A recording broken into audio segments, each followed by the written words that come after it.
we're about a minute to go. I guess we'll get the high sign from the mission control there, Danielle, I think it is. So, okay, so it sounds like we're ready to go. So I'm going to make some introductory comments. So I think everybody's logged on. So welcome everyone to what will be our last regular City Council meeting of 2020 and prior to Christmas and New Year. So those that are again joining us virtually as an audience, thank you for tuning in, and thanks to all of Council and administration for once again figuring this out. I guess we're getting better at this, although we wish we didn't have to be, but for COVID measures, we're doing these this way, and at least it allows us to conduct business on a fairly normal basis otherwise. So those few comments, and I will encourage the audience to stay tuned to the very end. And so while we cannot sing as a cluster the way we usually do in council chambers, we've got something else up our sleeves that we hope will work via this virtual platform. So stay tuned. So with that, first item of business, Madam Clerk. Roll call, Your Worship. I've taken the roll and all members of council are present. Thank you. Next item, please. A motion to adopt this evening's agenda, Your Worship. Motion to adopt, please. Moved by Councillor Lupke, seconded by Councillor Parker. Any changes or additions?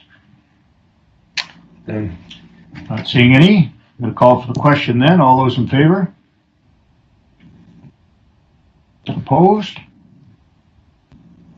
That is carried. Next item, please. Confirmation of the minutes of the regular meeting of council held on December 7th. Moved by Councillor Cameron, seconded by Councillor Cullen. Any errors or omissions? And seeing none, we're going to call for the question. All those in favor? Opposed? And that is carried. Next item, please. Under the order of delegations, Your Worship, a presentation from Alex Essery on behalf of Brandon Museum, Inc. regarding the renewal of the 5-year funding agreement for Daly House Museum. Very good. So we presume we've got the Daly House people ready to go. Alex, looks like they're ready. So take it away, please. All right. I guess hello to Your Worship and the assembled council. Forgive me, it's my first time doing this. Yeah, I am Alexander Essery. I'm the president of the Daly House Museum Board, and I come before you to speak about renewing our 5-year funding agreement with the City of Brandon. I've had the unique pleasure of serving the Daly House Museum as both a summer student, volunteer, board member, and now as president. I treasure all the Daly House Museum has done, acting as a bridge between those connections to Brandon and our city's unique history. And in short, we've helped connect the community to its roots with our archives, artifacts, exhibits, and the Victorian Garden. I understand that there'll be many small organizations looking for funding from the city, especially this year. If it would please the council, I could showcase the things our museum has accomplished over the last 5 years and sort of what we're worth. Go ahead. Well, you got a few minutes, so if you want to hit some highlights, that'd be awesome. Sure. I won't blather on too long here. Our small museum over the last 5 years has seen over 13,000 visitors, Brandonites, Manitobans, and those from abroad. These are locals looking to see part of our shared history, or newcomers looking to see Brandon's roots. We've had school tours and travelers from all over. These people get the pleasure of seeing Daly House Museum's wonderful charm. The museum is also an accredited archive, currently holding approximately 10,000 documents and photographs. The museum has made 108 collections available to be researched by the public through the Manitoba Archival Information Network. This year has been one of our largest to date for archival use, with more than 4 times our revenue from previous years. So people have been very engaged with their local history, which is, I'm always happy to see archival things go up. We have photographs and documents in the archives that have been used for publications by Dr. Alison Marshall. Their work entitled In Service of Our Friends, How Networks Made the Fabric of Chinese Prairie, Canada. We've seen images of the Brandon Street Railway used in the upcoming book, the history of railways in Canada. Apart from that, we have 11,000 artifacts that our museum holds. Lots of unique artifacts I could go on even further about. Something kind of cool, we have a rare violin made by a prisoner of war in Brandon in 1917. And it's currently on display in the Canadian History Hall Museum in Gatineau, Quebec. You can actually see it taking a virtual tour, which is also pretty cool. We have things more sort of unique to Brandon's direct history, such as Mutter's Store and Mackenzie Seeds collections. We also have all the work we do to showcase these artifacts. We put on various exhibits with the cooperation of our curator and the board. In the last 5 years, the house has produced popular exhibits such as Spectacles Then and Now, the New One's Fashion Revolution, and Sites of Grieving, Sites of Memory, History of the Great War. We are currently waiting to open an exhibit, hopefully in 2021, called Brandon House, Prehistory of Brandon and Manitoba, and the exhibit explores the events and activities occurring around the 3 Hudson's Bay Company forts that named Brandon House that led to the establishments of this province of Manitoba, and also give our fair city its name. It uses reproduced watercolors from Peter Rindesbacher and sourced from the Library and Archives of Canada. The images were painted in the 1820s, and they depict life in Manitoba while Brandon House was operating. It also features artifacts from an archaeological dig by the Manitoba Historic Resources. Brandon House number 1. These artifacts have been rarely seen by the public and show the tools and materials to build the fort. Obviously, we've faced some significant delays just due to COVID. We have expanded our exhibits by bringing in outside sources, such as pictures of nursing and yellow wallpaper, which we sourced from the National Library of Medicine, Bethesda, Maryland. And we'd like to further continue expanding our exhibit range by bringing in more outside exhibits as long as sort of funding continues to hold. And I do understand, as we said, that this is, I'm sure, a trying year for many, but I do hope that this, what I've spoken of briefly, does shed some light onto what the Daily House does and how we connect and benefit Brandon. I do think the curator has sent you guys some attached reports if anyone would like to go over them. And in less restricted times, I would love to see people stop by the museum for a tour or stop by one of the exhibit openings. I would be very, very happy. And yeah, hopefully with what I have outlined, you can see that the city's yearly investment in Daily House will help us implement more programs and exhibits, such as the ones we have outlined, pay our curator, care for the artifacts in our collections, and continue to work on the Victorian Garden, which has been tremendously successful. Though it has been a difficult year, our board of directors is enthusiastic about the path forward and the future. Daily House and its volunteers intend to enter the new year with renewed vigor. And yeah, I'd like to sincerely appreciate your consideration of our request, and I look forward to speaking with you. As always, thank you for your time and consideration. Very good. Thank you very much, Alex. That was excellent presentation. If it is your first time, it sure didn't show. We typically open up the floor for questions from members of council if there are any, so I'm going to do that now, if that's okay with you. So if any member of council have questions, then feel free to raise your hand, or go ahead, Councillor Cameron.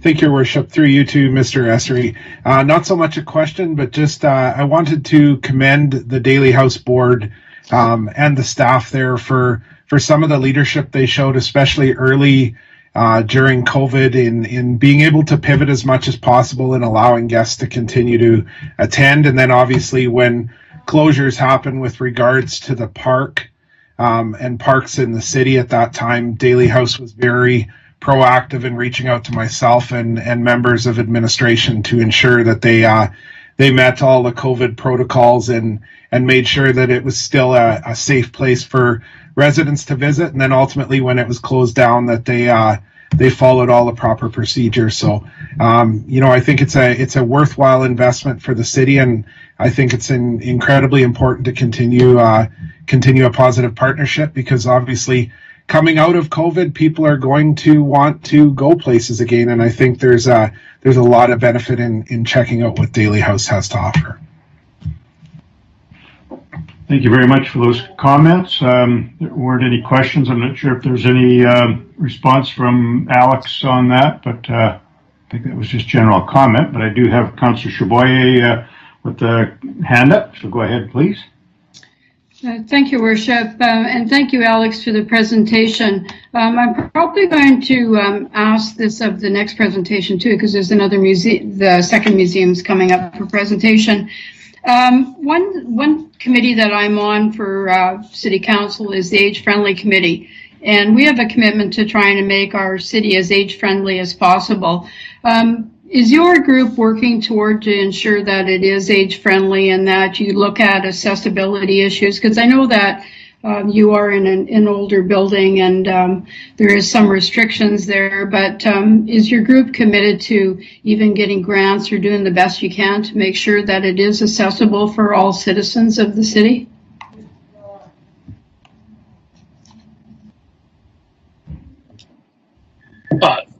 Thank you very much for the excellent question. The Daly House is committed to accessibility. We do currently have some issues. It is a very old building, as you mentioned. The second floor is sort of an accessibility difficulty for us. We do have a guide booklet that outlines everything up there, and we have certainly helped people, if they're in a wheelchair, they can get onto sort of the first floor. There is ramp and things like that. The second floor is not currently directly feasible. I do know in previous times the board did look at what the cost would be to build like an outside elevator, potentially get up. It was quite considerable. So we look at things like that and we try and do the best with the sort of limited budget we have to work with. But we are committed to accessibility, both old and young. We also try and have like very sort of young target things. The children's garden is something we've been doing, which has been quite cool. So yeah, I don't know if that answers the question directly. If there's any other questions. Yeah, thanks, Alex. Yeah, I am proud of the museum and also your commitment to trying to make it accessible. Even things like extra seating around, and if you're willing to meet with the Age Friendly Committee at some point to maybe take a look at the facility, we would be more than willing to meet with you. Thank you. I would be more than willing to meet with the Accessibility Committee. Something we'll have to look at in the new year. Age Friendly Committee. Oh, sorry. Very good. Thank you. I'm not seeing other hands up for questions right now, so I think we may have it covered. So thank you very much, Mr. Essery. That was a great presentation. We certainly value the work of the museum, and again, we'll have a motion coming forward to receive just to receive your presentation, and then the matter is normally studied by our administration and or referred to our budget deliberations, which occurs right away in January. So we'll certainly be dealing with your request in due course. So thank you very much. And is there a motion for receipt? Go ahead, Councillor Cameron. Thank you, Your Worship. I move that the presentation by Alex Essery on behalf of Brandon Museums Incorporated with respect to a request for renewal of the 5-year funding agreement for Daly House Museum be received. Is there a seconder, please? Second. Councillor Chaboyer. Thank you. Any discussion? Seeing none, call for the question then. All those in favor? Opposed? That is carried. Thank you. Next item, please.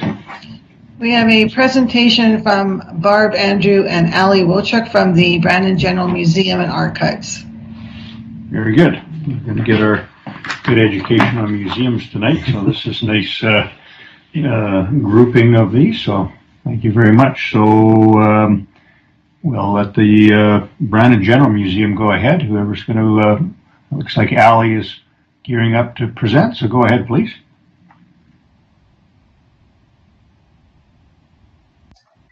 Yes, hello. My name is Ali from the BGMA. I was under the assumption Barb Andrew was also going to be on this call. Is she here? Sometimes there's the odd little technical difficulty, so bear with us. I'm just trying to see if Barb is on here or not, but we're pretty easy to get along with. So if you want to go ahead and make your presentation, you look like you're obviously ready. I could see good looking slides already before us. So go ahead, and then we'll see if Barb joins in or not. But please go ahead.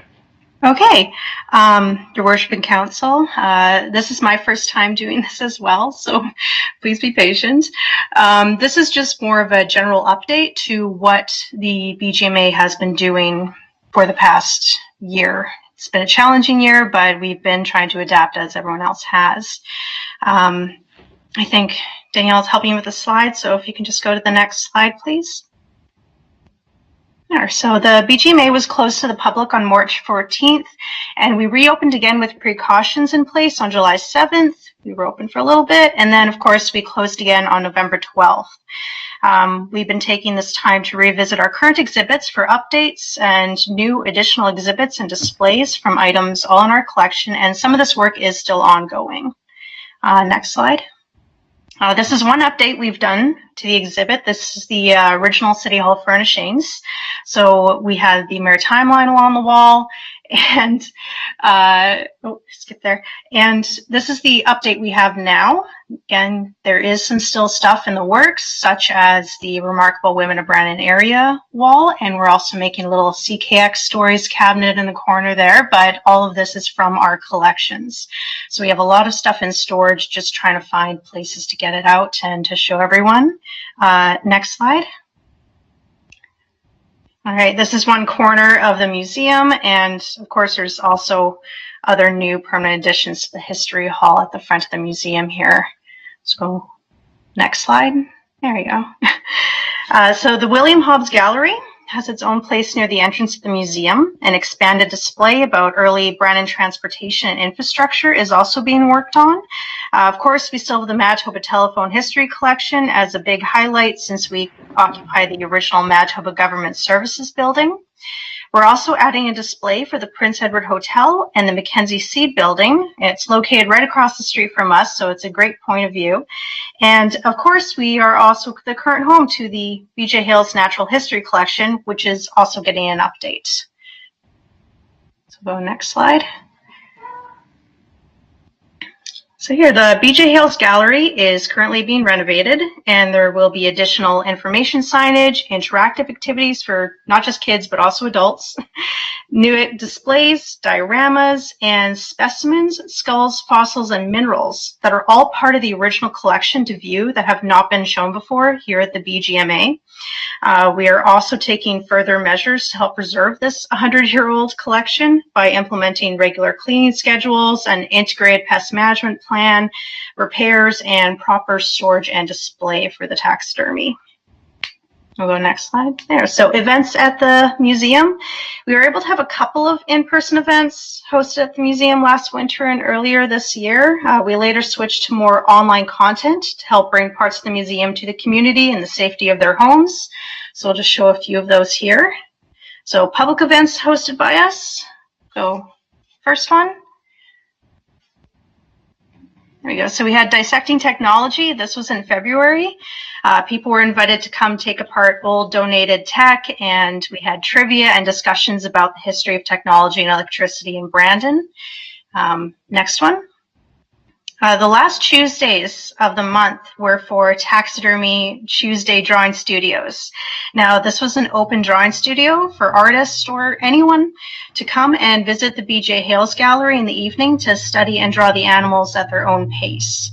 So this is very popular, and I hope to bring it back sometime soon. Bootlegs and Automobiles was a presentation done by Sherilyn Decter as part of our Behind Brandon's Green Door exhibit. We had it at the end of 2019. And then next slide.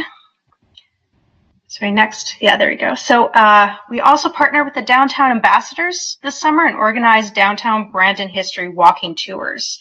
Code Orange was actually announced just a few days before this event, so we took all the necessary precautions right away, and we kept groups under 10 people. We distanced, everyone had masks, and the Brandon Renewal, Neighborhood Renewal, and the Downtown Ambassadors were amazing partners in this event. Yeah, we'll go next. So then we went online. One thing we did online was taxidermy talk. So these were Instagram live videos. So while we were working on the BJ Hales gallery, we also took some of the work onto Instagram live as these taxidermy talks. So we would discuss the animal as I would be cleaning it, talk about taxidermy history, the process, the specimens themselves, and the BJ Hales collection, museum updates, and anyone watching these lives could interact with it and ask questions and make observations. It's very popular, and we are slowly bringing it back again now that we're in Code Red once more. So go next. The online presentation of our Behind Brandon's Green Door exhibit is currently available on our website since we had to close our doors a little bit early before its final run. So it's all available on our site. Next, we also participate as a trivia host for the Brandon Chambers virtual road trip series. It's an online event on more than one occasion with trivia themed around Brandon and Manitoba. Next. There, and during the fall, we followed the 1918 Spanish flu as it happened in Brandon 102 years ago over our social media pages. And this project was featured both on CBC Radio and in the Brandon Sun. Go next. So what's in the future for the BGMA? Well, like mentioned, we have a lot of updated and new exhibits to explore, more push for diversity and representation in our exhibits on Brandon's history, people, and culture, more online content, bringing the museum to you, more accessible volunteer opportunities that can be done at home and weekends at the museum. Also, going back to school programming, we want it to be available for both in the classroom and in the museum because we understand it's not very easy to take an entire class to the museum here downtown. And we also want to have regular scheduled events hosted here at the museum and the downtown area when it becomes safe to do so again. We'll go next. I think that's it. I think I'm done. Thank you. So thank you for letting me do this. Again, first time I tried to go through it. I'm not sure if Barb had anything to add, but I can answer any questions to the best of my ability. Thank you very much. That was excellent, actually, and so good job for your first time. You know, so lots of us have been figuring all this virtual stuff out, and again, sounds like the museum has done a great job of reaching out and connecting yourselves with others during the pandemic. So, including tonight's presentation. But I will open the floor, if that's okay, Ali, if there are any questions that may come from counselors. So go ahead if you do have some questions. And go ahead, Councillor Cameron. Thank you, Your Worship. Through you to Ali, thank you so much for the presentation, Ali. Just wondering, I know when you had to make the pivot online, as you mentioned, it got some really good traction outside of Brandon. I was wondering if you were able to measure while you were sort of in the process of that, where the visitors were coming from. Were they mostly local? Were you getting people out of town that were really wanting to, or out of the city, wanting to engage with the history? I was just wondering if you had any sort of measure of where the traffic came from, so to speak. Through social media, such as Facebook, Instagram, and Twitter, there is an option to see where people are visiting from. And I can go back and kind of look at when those things were released. Because also when we did the interview with CBC Radio, I started getting emails and calls from all over Canada. And also people who had their own research about the Spanish flu who found connections and wanted to contribute. So there's definitely something there, and I'll see if I can track down those numbers for sure. That's very much appreciated, and like I say, as I mentioned with Mr. Essery as well, I commend you for your work in continuing to forward this history during a challenging time. Thank you. Very good. Thank you, Councillor Cameron. And I'm not seeing any other hands up at the moment, but I'll just give councillors a second in case they did have a question to ask. I think we've got it covered. So thank you very much, Ali, for jumping in and doing that presentation. The slides were awesome, and your presentation was superb. So Merry Christmas to you, and we'll be dealing with at least receiving your presentation here right directly. So thank you. Motion to receive would be in order, please. Go ahead, Councillor Lupke.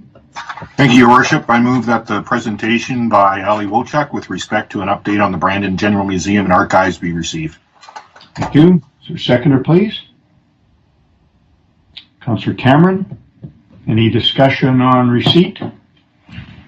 Seeing none, I think we're ready for the question. All those in favor? Opposed? That is carried. Thank you. Next item, Madam Clerk. Also under delegations, Your Worship, a presentation from Kevin Tanique, of the Nature Conservancy of Canada regarding a financial contribution to the establishment of the Ladies Slipper Urban Ecological Preserve. Very good. Thank you very much. And Mr. Tanique is online. He's been with us before, so he kind of knows how the technology works, and there he is. So welcome again, sir, and look forward to your presentation. Take it away.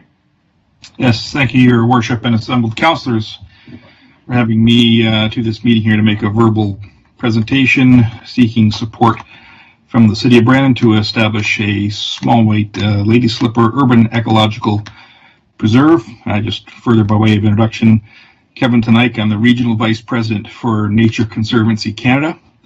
Nature Conservancy Canada is Canada's leading charitable conservation organization.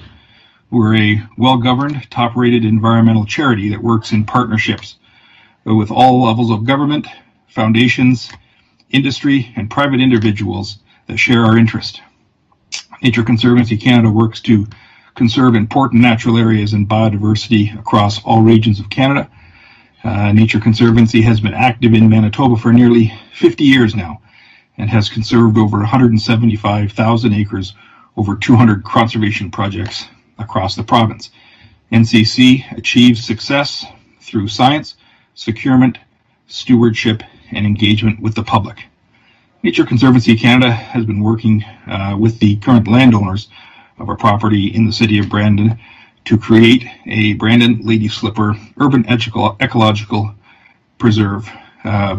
Small white lady slippers are a protected orchid, protected both federally and provincially, and there is a population of them here within the City of Brandon. This proposed ecological preserve has the vision that the small white lady slipper population, located at the southwest of 121019, represents a source of community pride in Brandon, Manitoba.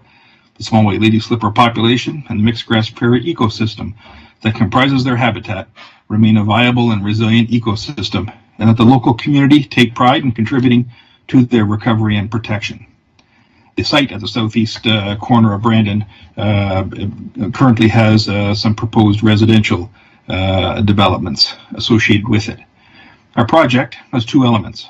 First, to establish a protected area of land to conserve the small white lady slippers and the native prairie ecosystem that supports it. And secondly, resourcing to support long-term stewardship activities that will be required to ensure the success of this preserve and the continued persistence of the small white lady slippers. The city owns title to 2.06 acres adjacent to the proposed preserve. As well, there are right-of-ways adjacent to this preserve, totaling approximately 2.8 acres in size. These properties contain elements which are important to support the small white lady slipper population and the native prairie ecosystem that supports them. Nature Conservancy Canada has proposed a stewardship program which contains the following elements: a hydrologic study and restoration. There is evidence that the hydrology that supports these orchids has been previously impacted, and NCC would seek to establish a baseline that inform and guide monitoring, management, and mitigation activities to restore this hydrology and to determine feature and characteristics of the site and the groundwater supply to the orchid population. Secondly, a baseline inventory, which is an assessment of the current extent and condition of the population and natural areas around it, and where applicable, as well as cultural features and document potential threats, changes to biodiversity targets, including the small white lady slipper population, a monitoring program to track several factors important to the success of the preserve and the management of the small white lady slippers, active land management to maintain the disturbance regime and other ecological processes, and to prevent or abate additional threats such as invasive species. Public education outreach. Being located in an urban environment, Nature Conservancy sees the education, outreach, and engagement of neighboring residents and the City of Brandon community at large as an important aspect of maintaining support and the viability of the orchid population in the long term. Addressing knowledge gaps. Now, this knowledge gaps would be designed to contribute to a better understanding of our current gaps in knowledge and research, and also being critical to the ongoing success of the preserve. The request to the city is a contribution of 2.06 acres of titled land that are in association with the preserve, a commitment to support the project financially to the tune of $250,000, and following potential closures of the road allowances, that those road allowances be conveyed to Nature Conservancy, a part of this preserve. These contributions are anticipated to be matched by other levels of government and private contributions, with the total project budget estimated at $3 million. NCC considers this to be a significant opportunity to leverage the city's investment into a project with high public value and helps establish Brandon, Manitoba as a place that values the environment and the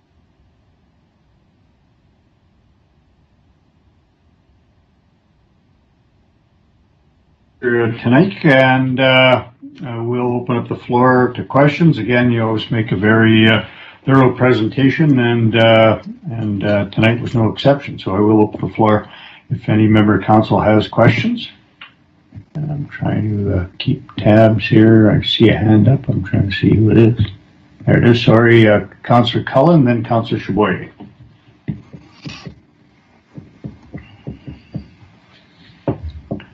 You're muted, Councillor Cullen. There we go. Thank you, Your Worship. Through you to your presenter, Kevin. I know that when we talked before, I was kind of interested in sort of having you sort of tell us what this would look like. I had asked some questions about as far as how you were going to sort of keep the lady slippers protected, but at the same time having it so that within an urban area where we could use it as an attraction or something that an educational piece. So maybe you could sort of touch base on that as far as fencing or any of those type of elements that might be involved. Right. So Nature Conservancy Canada, typically when we operate our properties, the vast majority of them are open to the public. There is signage, and the levels of development of them vary. Nature Conservancy does operate a couple of projects in or close to kind of urban towns and urban areas. So we operate a property in the middle of Stonewall, Manitoba, which has a series of low impact trails and interpretive signage throughout that property. The design of the access is going to be a project that will be done with the city, kind of in collaboration through the planning process. But NCC's intent is that it will operate as private land. However, it will be open to the public. We would intend that there be a low impact trail system on that, and I guess the efforts or the threats that high use, the potential of high use might represent. That is where NCC really does see the value of education and outreach with the community, that the community understands and respects. The hope is they would have access to. It does contain orchids. They will be made aware of the sensitive times for those orchids through NCC's outreach and communication. And it happens many times, many times. NCC is convinced that without the support, understanding, and cooperation of local residents, conservation gets very difficult. So that is just points, I guess, to the importance that NCC places on its ability to communicate and educate the public. But our intent is, again, that the property would be open. There's a long history of use. That site and the orchids that reside there have had the attention, the loving attention of concerned area citizens for decades now. And NCC would hope that continues, and that community that has supported those orchids in the past continues to do so in the future. Just to follow up, Kevin, I know that you had mentioned in your presentation you were planning to do an inventory and an assessment, but could you kind of give us an idea, just a rough idea? I know that I won't hold you to this, as far as like how many plants or how many orchid plants are we talking about right now that are in that area? Councillor, I wouldn't have the exact number of individual orchids that are on the site. We do have, and the design, NCC's, Nature Conservancy's negotiations with the landowners have meant to kind of protect all of the orchids that have been observed on that parcel for a number of years. So I could certainly come back and let you know, but there would be several hundred individuals occurring throughout the property. And of course, orchids, they're an interesting organism. You know, sometimes they remain dormant underground. Sometimes they come to the surface and they're vegetative, so they just have leaves. And our typical monitoring of orchid populations is really flowering stem count, so we only count them when they have the flowers.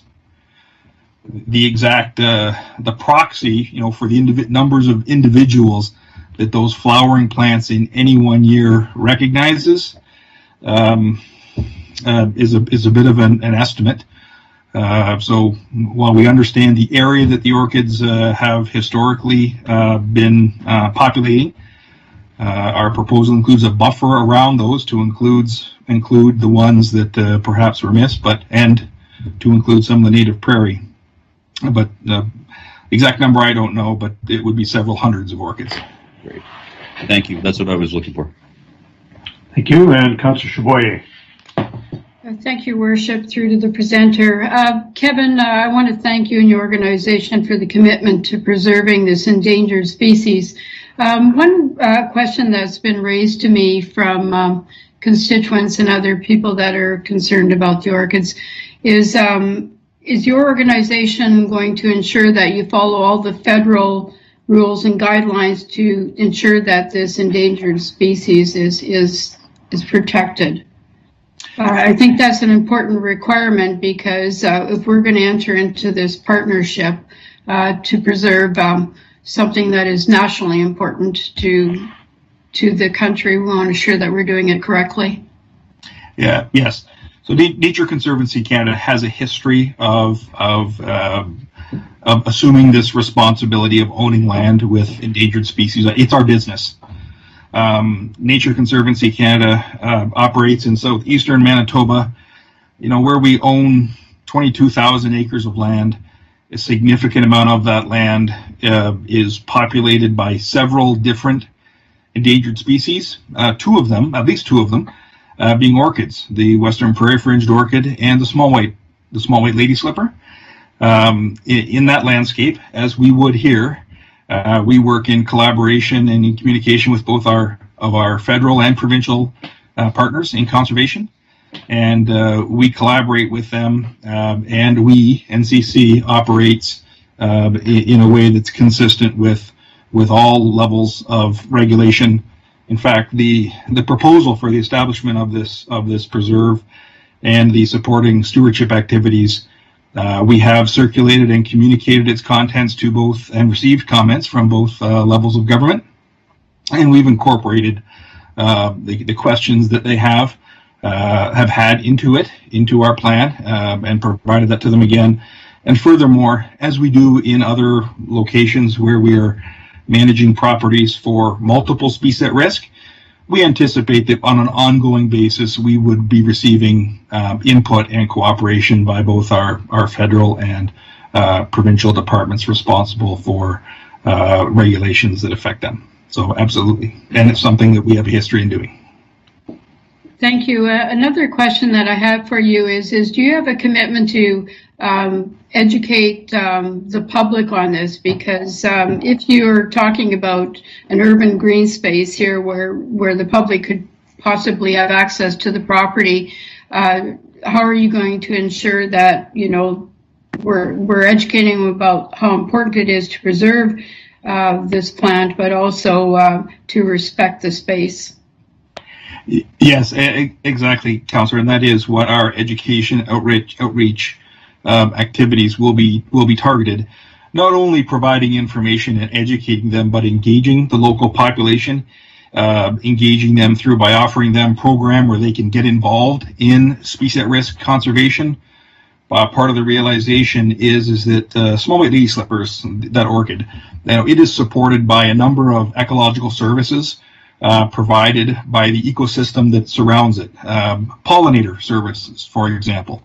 NCC, would be endeavoring to engage with the local community, having partnerships and partnership projects with groups like Bee City Brandon to work with them to encourage people to have pollinator-friendly gardens, encouraging the city and those neighbors to engage in pollinator-friendly practices, working through citizen science, working with engaged stakeholders to help NCC conduct some of those monitoring and some of those land stewardship activities. So NCCC's efforts are and intentions are more than just conveying information. It's that we want to offer the citizens an opportunity to actively get engaged in conservation, both in situ, so on the site, but also in their own backyards and in their own neighborhoods. Thank you. Thank you for your commitment to looking after this piece of property, and also it will be challenging when we're facing, you know, further changes with climate change. So thanks. Yeah. Thank you. Thank you. Thank you. And I've got Councillor Cameron now. Thank you, Your Worship. Through you to the presenter. Once again, I echo Councillor Chaboy's statement there in thanking you for the presentation. I was wondering, is there a commitment with Nature Conservancy Canada or in how you approach maybe sort of programming partnerships? I know you mentioned a number of partnerships with like Bee City Brandon. I'm thinking with regards to, you know, Brandon houses 2 post-secondary institutions in Assiniboine Community College and Brandon University. Is there programs and partnership ability in working with either the horticultural department at ACC or the botany department at Brandon University, or even for that matter, Brandon School Division, in allowing sort of them to be champions on the stewardship as well? I'm just wondering how those partnerships work throughout the country for Nature Conservancy Canada and other post-secondary institutions. Thank you. Absolutely. We have had actually a partnership with Assiniboine Community College, their land and water program, where they have been invited and have came out to NC Nature Conservancy Canada properties in the area to do projects and work with NCC on doing inventory work and active management and monitoring that management. We've partnered with Brandon University in the past. In fact, have a pretty close relationship with one of their professors, who is now a member of Nature Conservancy Science Advisory Committee. So, looking to use that connection to get master's students out there doing projects on dealing with some of these knowledge gaps, and through our outreach programming, building on the ongoing engagement with middle and secondary schools. Nature Conservancy Canada has a well-developed curriculum-based education programming where pre-COVID we would go into schools and deliver educational content that's curriculum-based around focusing on biodiversity conservation. Actually, since last March, when COVID put an end to that, many of those resources have been put online. But hopefully, coming out of the other end of this COVID, we certainly do hope to get back to engaging all levels of academia, local community groups, and local educational institutions in citizen science activities, helping NCC address some of those knowledge gaps and do some of that monitoring and those stewardship activities that are so critical to maintain the small white lady slippers. Thank you so much. I think there's a tremendous opportunity with this being an active learning space. So I commend your group for that work and look forward to this opportunity, should council support for the city of Brandon and the region as a whole. Thank you, Councillor. Thank you. I'm not seeing any other hands up at the moment, and just give council a second if there are other questions, but it's been fairly well covered. Okay, not seeing any. Motion to receive would be in order. Councillor Chaboyer.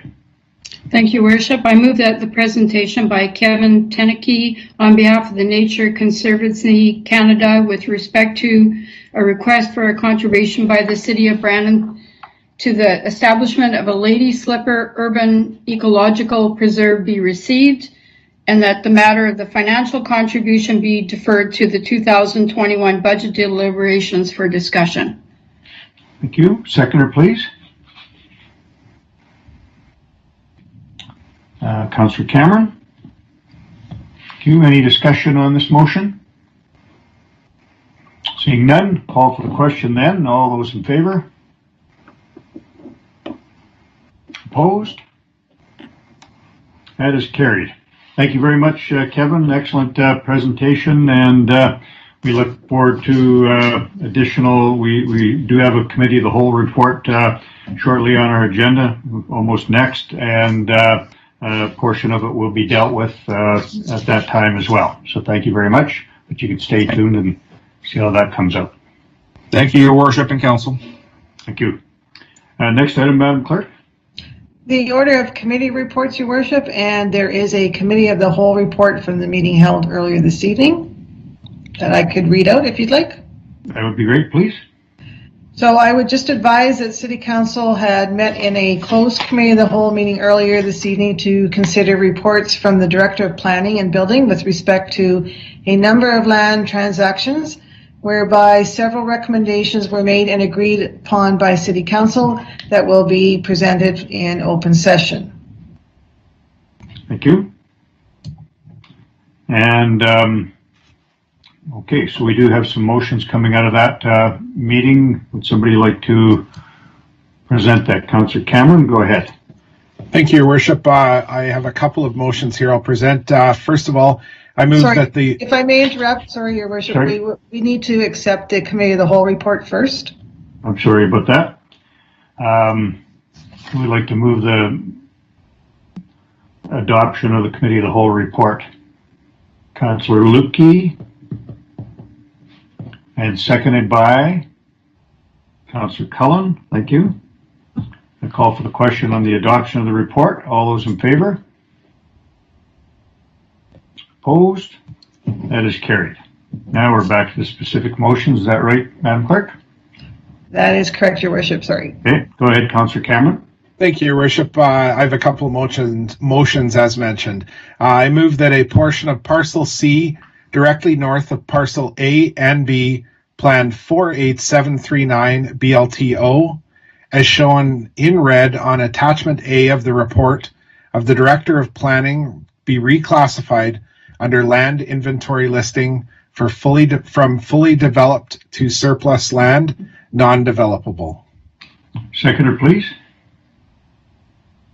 Councillor Chaboyer, whoever wishes to speak. No, just briefly, Your Worship. I guess I could, in that this was a parcel of land that was in respect to a business in the city. I'm wondering if perhaps Ryan is still online and able to speak to this. That would be a good idea. Mr. Nicol, if he's still on board, could you give us the highlights of this, please?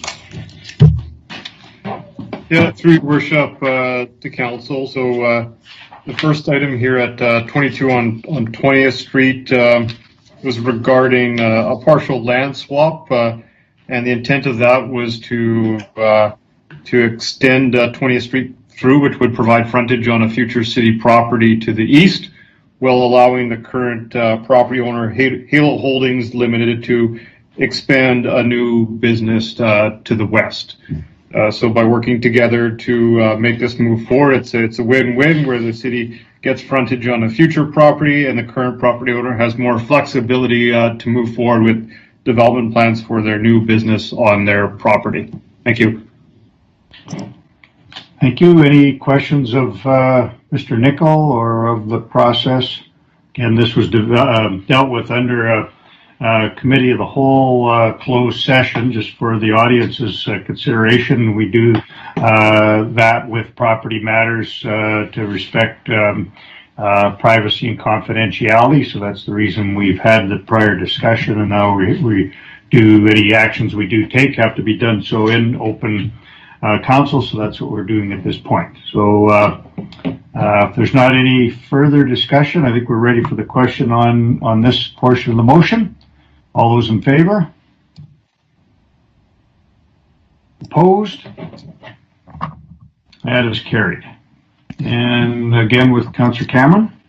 Thank you, Your Worship. I move that the City of Brandon purchase a portion of Parcel C, Plan 48739 BLTO, as shown in purple on the attachment A of the report from the Director of Planning from Halo Holdings Limited, for $17,678.10 plus GST, and sell a portion of parcels A and B, Plan 48739 BLTO, and a portion of the lane in Block 11, Plan 2045, as shown in red and yellow on said attachment A to Halo Holdings Limited for $64,779 plus GST, and that the sold properties be consolidated with 22 20th Street, whereby the difference in funds between the purchase and sale shall be deposited into the land acquisition reserve.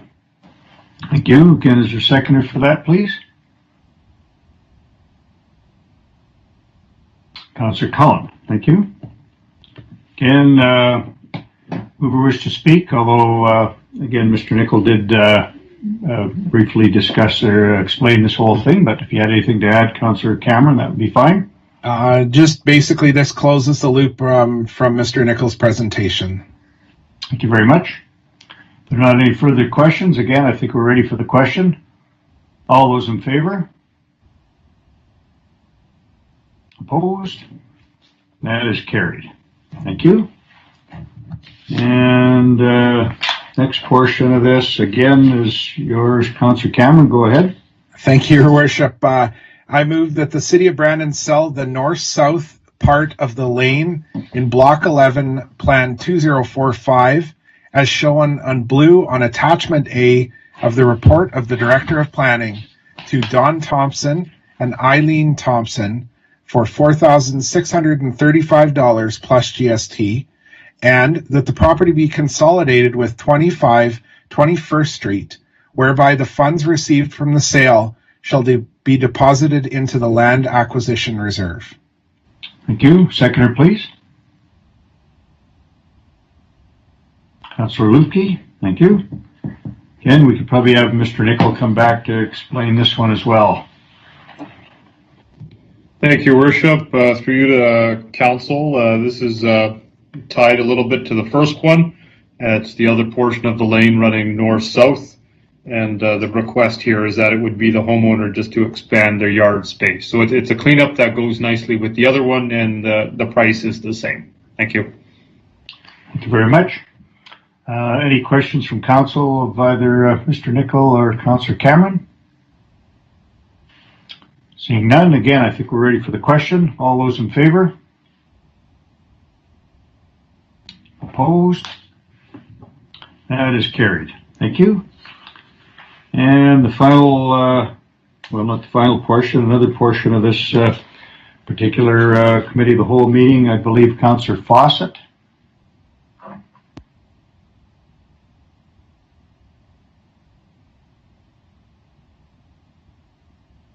You're muted, Councillor Fawcett.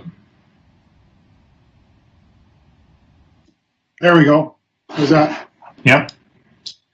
That the property known legally as Lot 1, Plan 48496, as shown in Attachment A to the report of the planning or Director of Planning, be reclassified under the land inventory listing from reserve lands to surplus lands, non-developable. Thank you. Seconder, please.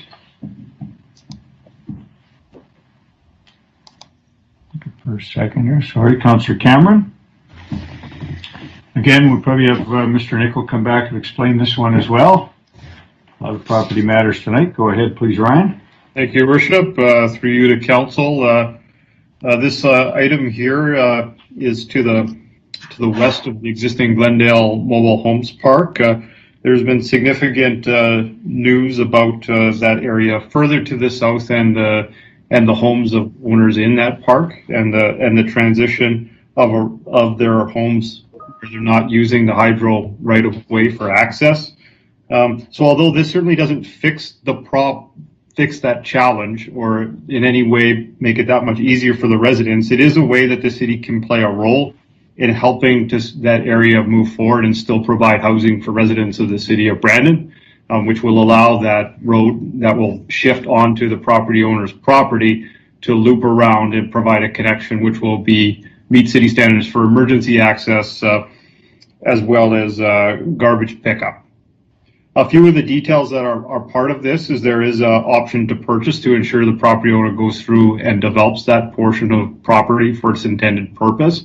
And then the second component of that is there is a right of first refusal, which we understand the current property owner is working with the existing tenant. So they do have the first opportunity at these new lots where the size fits to relocate them, as well as the potential to buy into the new units being located on the property.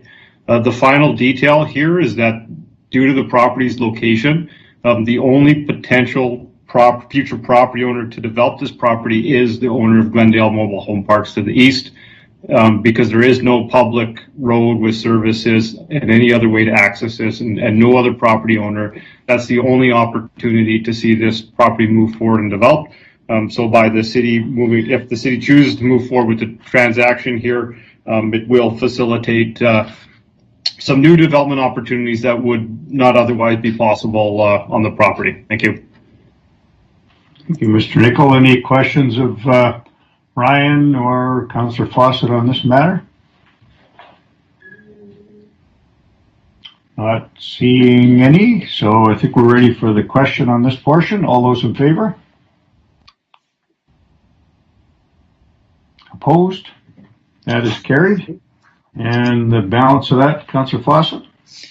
Yes, thank you, through your worship, that the city of Brandon sell Lot 1, Plan 48496, as shown on Attachment A of the report of the Director of Planning to Kenny Choi for $80,000 plus GST, and that the property be consolidated with 301 Glen Avenue to facilitate the redevelopment of the southern portion of Glendale Homes Mobile Modular Homes Park, whereby the funds received from the sale shall be deposited into the land acquisition reserve. Thank you. And I need a seconder for that one. Councillor Cullen, thank you. And are we ready for the question on this one? Again, that's just for the continuation of the thing Mr. Nicol just explained. So yeah, go ahead, Councillor Fawcett. Yeah, thank you, through your worship. I just want to thank our staff who did work sort of at our request and at their own interest to try to take care of everybody up there the best they could. They worked with the property owner to try to create some opportunity for development on a property that wasn't ours, with the hydro easement there, and the right of first refusal that's been put in place by our staff in trying to find the best interest of others that are up there. For some things that were out of our control, I think our staff went out of their way to try to accommodate everybody the best they could. Well said. Thank you. If there are not any further questions or comments, then we are ready for the question. All those in favor? Opposed? And that is carried. Thank you. And another portion of this committee, the whole, again, Councillor Parker's ward. Go ahead. Thank you, Your Worship. I would move that following the closure of the lane, the city sell the closed lane to East 40 Packers for the purchase price of $1 plus GST, and to buy the southwest portion of 600 Grandview Street, shown on the attachment A, for the purchase price of $1 plus GST. Thank you. And again, a seconder, please.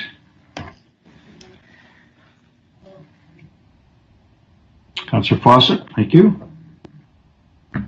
Mover wish to speak, or would we have Mr. Nickel come and give us the run over on this one too, please? Sure, we can have Mr. Nickel take care of that. Through your worship to council, so 600 Grandview is to the south of Victoria Ave in the City of Brandon industrial area. Part of this process, it came to light during some development discussions with the property owner that there is this old lane that was part of one of the first plans for the City of Brandon over the area. And development standards change over the years, and now we need to try to figure out ways of cleaning this up so all the development's on one person's property. And the land swap was a way of proceeding with this without kind of inconveniencing any one side and moving forward with the development while providing the city some more flexibility with having land in a future developable industrial area. Thank you. Thank you, Mr. Nickel. Anything you'd like to add, Councillor Parker?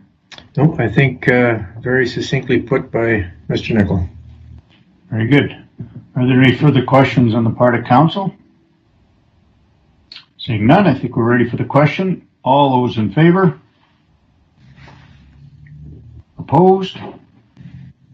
That is carried. Thank you. And we've got one more matter coming out of this committee, the whole meeting, and it's in Councillor Chaboyer's ward. Go ahead. Thank you, Worship. I move that properties known as 2200 Dennis Street and 2210 Russell Street, and shown in dark blue on attachment A to the report of the Director of Planning, be reclassified under the land inventory listing from bare land to surplus lands non-developable. Thank you. And a seconder, please. Councillor Parker, thank you. Again, we should probably have Councillor Mr. Nickel come back and explain this portion if you'd like, Councillor Chaboyer. Yes, yes, Ryan, if you can come up and speak on this motion. Thank you, Councillor Chaboy, through your worship to council. So Kevin Tenek did a great job explaining the vision the Nature Conservancy has for this area. And part of that is the city's a small partner, but a partner nonetheless with an opportunity to contribute land, as we do own a few blocks in the area and have the ability to close some roads and convey them as part of the process. So by contributing land as a partner in this, contingent upon a much larger contribution from other property owners in the area of over 50 acres, hopefully we can work with the Nature Conservancy of Canada to assemble these lands. Of course, land assembly is only the first part of the project, and then kind of the real work starts, which is doing all the stuff that Kevin's group is excellent at, working with the different stakeholder groups and expertise we have here locally to really devise a good solid plan that's going to help this preserve and the lady slipper flower thrive. And that would be the next step. But the first step is getting the land together, and this is where council has an opportunity to contribute.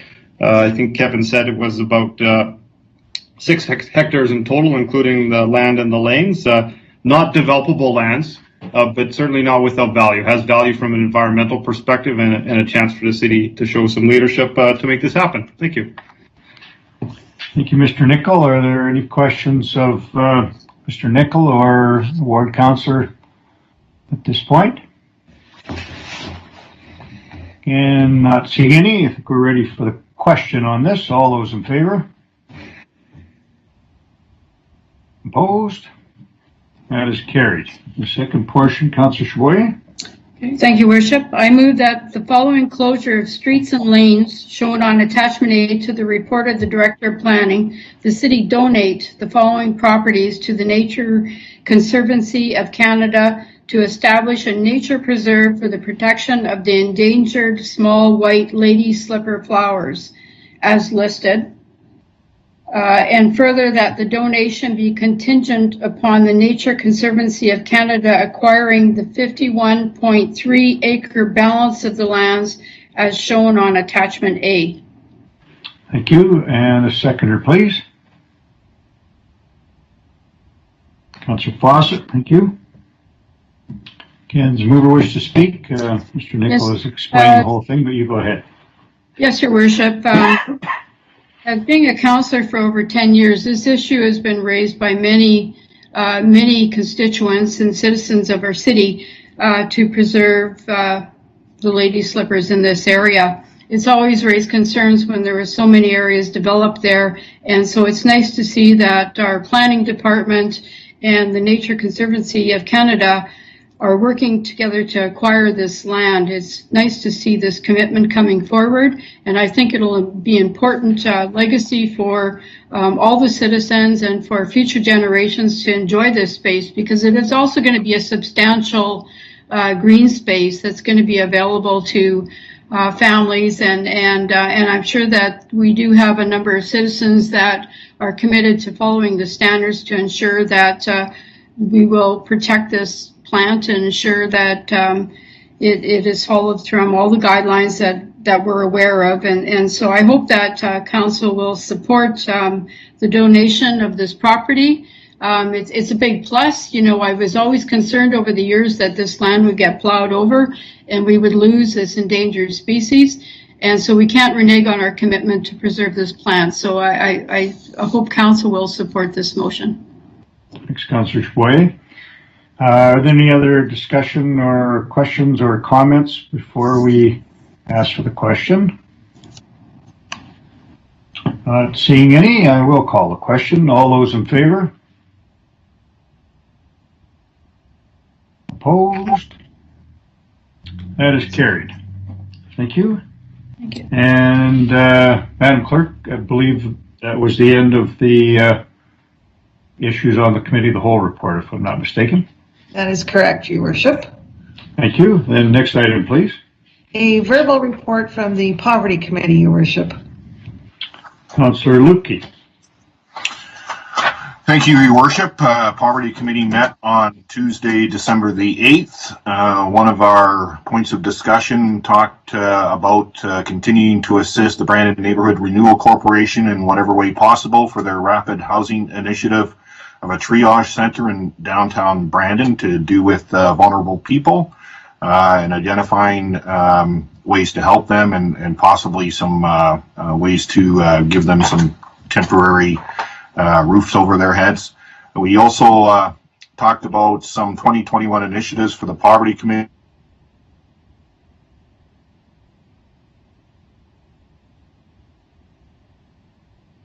Before the pandemic, and hopefully we can get back to some of those ideas for engagement and forums publicly once we're able to do so.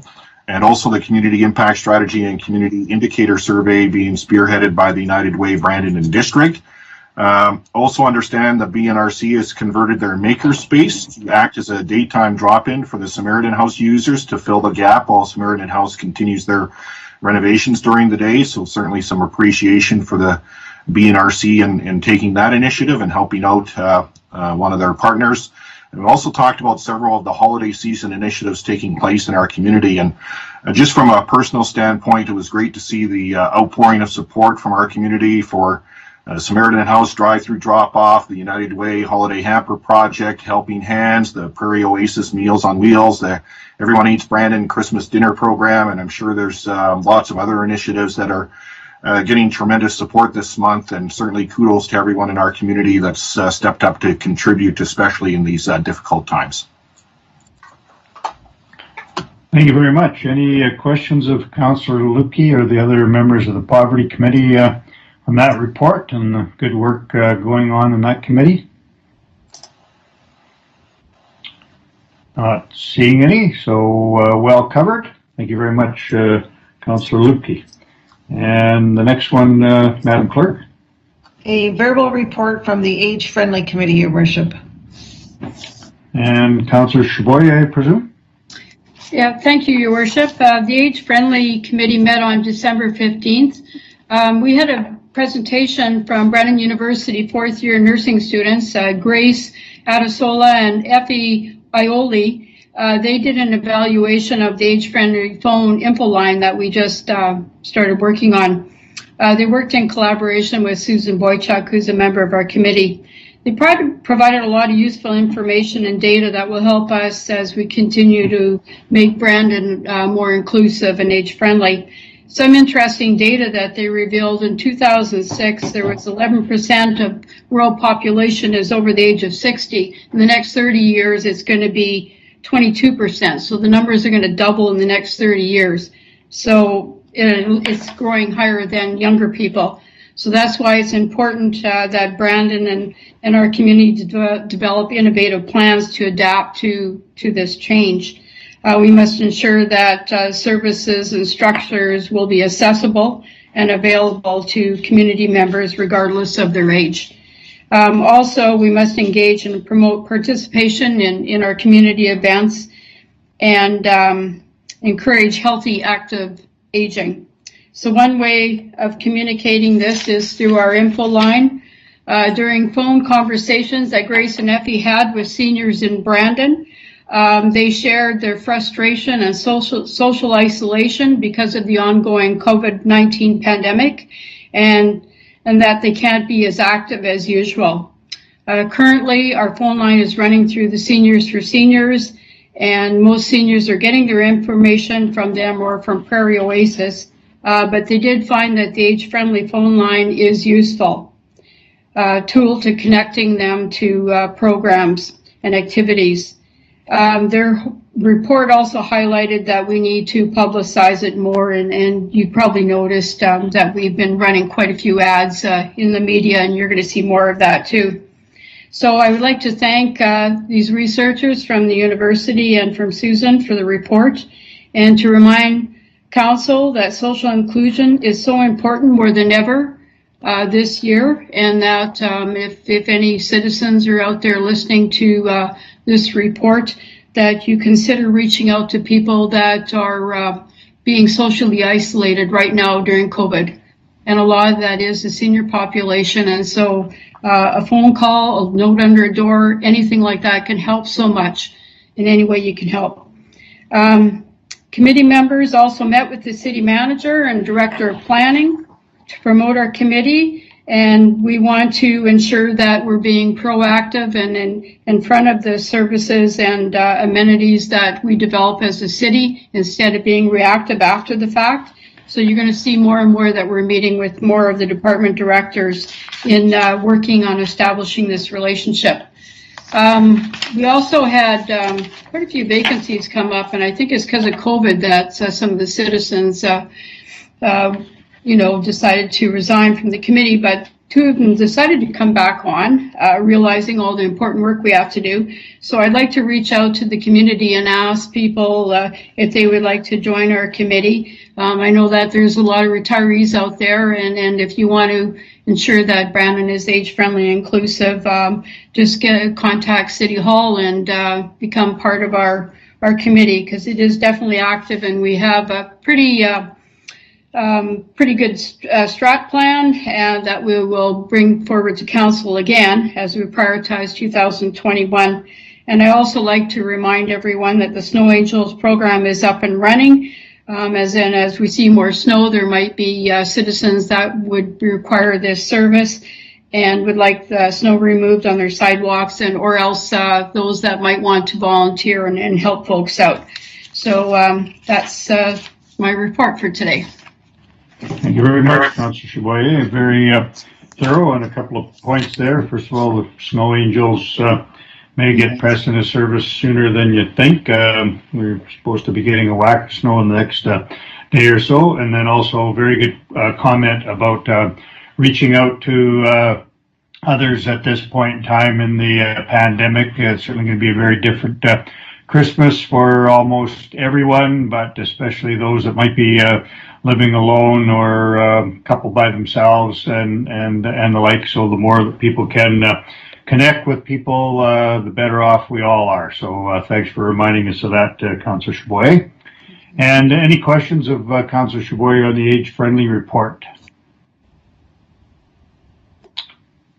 Seeing any, thank you very much, Councillor Chaboyer. Those are the reports we were aware of, but sometimes there are other committees that may have met that were not listed. We would take those now if you had some. And not seeing any, so a motion to receive the Poverty and Age-Friendly Committee's reports would be in order, please. Moved by Councillor Chaboyer, seconded by Councillor Lupke. Any discussion? Seeing none, call for the question. All those in favor? Opposed? That is carried. Thank you very much. Next item, please. The order of inquiries, Your Worship. I believe Councillor Cameron. Go ahead. You're on mute, Councillor Cameron. Everybody's going to get it once tonight, Your Worship. I've one inquiry, if I could, this evening. I was recently contacted by two residents of the 600 block of McDermott Drive. During the flooding earlier in 2020, they sustained over $50,000 in damage as a result of backed up water entering into their basement. In discussion with these residents, this was not the first time this has occurred and remains an ongoing issue. The residents feel that there are a number of drainage sites near the property that have in some part played a role in this. I was hoping that as a city examine the drainage hotspots for further work and improvements, that we would consider this area, and further, if there's a possibility, crews could inspect this area to see if further remediation or repair work needs done to piping that currently exists underground. Very good. I think Acting City Manager Dean Hammond has a response for us. Thank you, Your Worship. Through you to Councillor Cameron. This response has been provided by Aaron Kaluzniak, the Manager of Infrastructure, as well as myself. Regarding past drainage improvements initiatives for this area, in 2016, a project was undertaken to improve drainage in the vicinity of the 600 block of McDermott Drive. That project involved adding an improved storm sewer along McDermott Drive to convey water south to the Park Avenue trunk, as well as to add an overflow system which conveys water east down McTavish Avenue. Regarding the ongoing maintenance and inspections of drainage infrastructure, administration has a January 25th meeting booked with council to discuss ongoing efforts and the prioritization of drainage efforts for the 2021 budget. Currently, the 2021 proposed budget includes the addition of 2 drainage maintenance staff who will be performing maintenance and inspections, as well as an additional $200,000 allotted for contracted drainage maintenance. Additionally, the Administrative Drainage Task Force continues to meet monthly to plan for ongoing solutions to the drainage, to the city's drainage needs in both this area and in all areas of the city. Thank you, Acting City Manager Hammond. I look forward to that presentation, and I think Council does as well. As we know, this is an issue that requires more need over the coming years. So thank you very much for that. Thank you. Now that was the only inquiry we were aware of in advance. Sometimes things arise later in the day, so if there were any, we could take them now. Okay, seeing none, can move on to the next item, please. The order of announcements, Your Worship. Any announcements?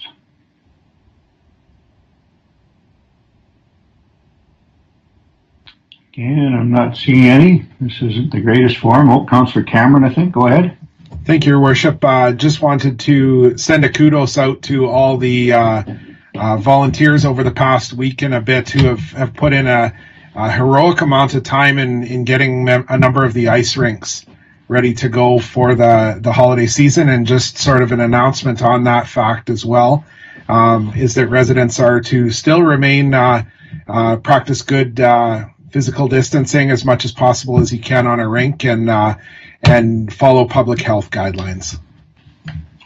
Thank you for that, Councillor Cameron.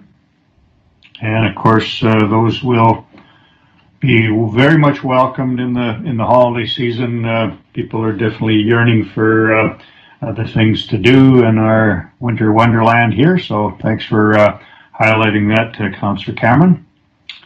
I'm not seeing any other announcements right now, so thank you very much. Next item of business, Madam Clerk.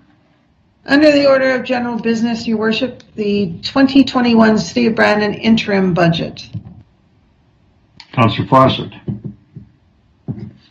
Yes, thank you. Through Your Worship, that pursuant to Section 163 of the Municipal Act, the following interim operating budget to provide the City of Brandon expenditures, revenues, and transfers for the year 2021 be adopted. General fund expenditures, $89,939,064. General fund revenue and transfers, $89,939,064. Utility fund expenditures, $23,646,759. Utility fund revenues and transfers, $23,646,756. Thank you. Is there a seconder, please? Councillor Lukey. Or Luke, either one, yeah. Very good. Mover wish to speak? Yes, thank you, through Your Worship. This is Section 163 of the Municipal Act, which does authorize the adoption of an interim operating budget to allow the city to carry on business in the absence of a financial plan. The proposed figures are based on a draft budget to be deliberated by City Council on January 30th and 31st, 2021. And so the next stage of this process is to hold the public hearing on the financial plan. And that is scheduled to be held at the regular City Council meeting on April 6th, 2021. Final education levy requisitions may not be known at the time, as they have legislative deadline on March 15th. Plan will be amended to properly reflect education mill rates at a later date. The plan can be adopted as amended without an additional public hearing at that point.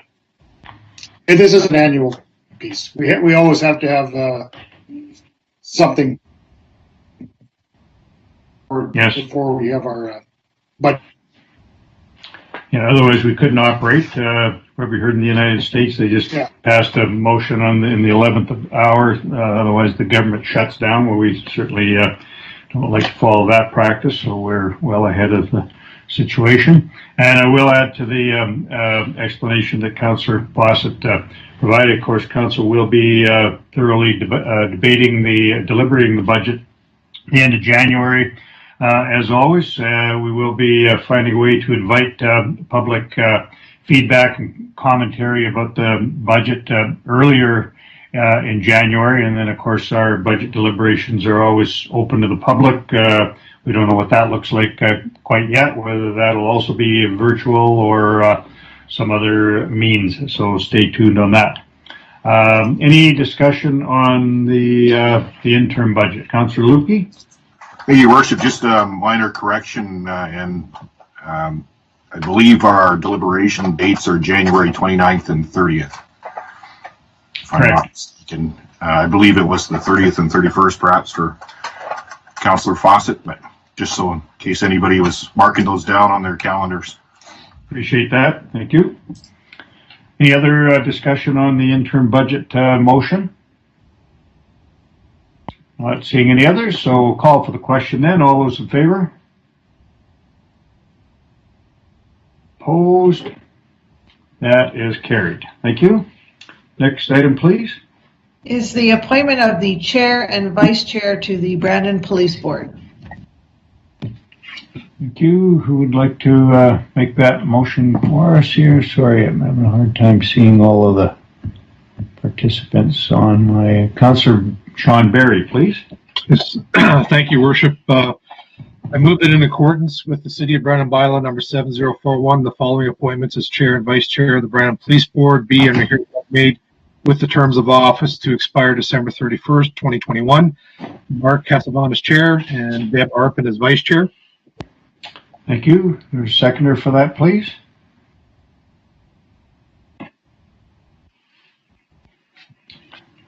Councillor Fawcett. Thank you. Mover wish to speak?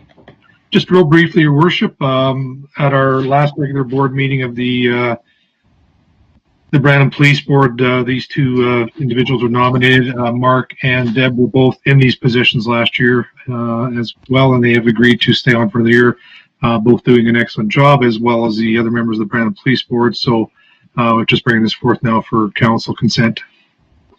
Thank you very much. And there's questions on this. I don't know if Councillor Lukey has his hand up or just didn't take it down.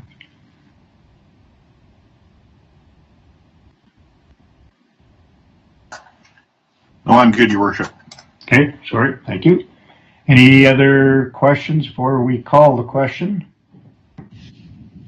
Seeing none, call for the question then. All those in favor?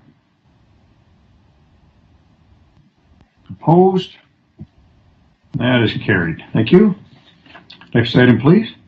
Is the 2020 Brandon Emergency Plan, Your Worship. Very good. I think we're going to call in Acting City Manager Dean Hammond for an initial portion of this item. Go ahead, please. Thank you, Your Worship. The city's emergency manager, Tobin Presnick, has been with us for 3 months now, but as this is his first time appearing before council, I thought it would be prudent to provide a bit of an introduction. So Tobin comes to us with 16 years of public service experience, most recently with the Office of the Fire Commissioner. In his last role, Tobin was a program manager for the Manitoba Emergency Services College, and Tobin led a team of 8 staff and managed the administration of the college's various emergency management efforts.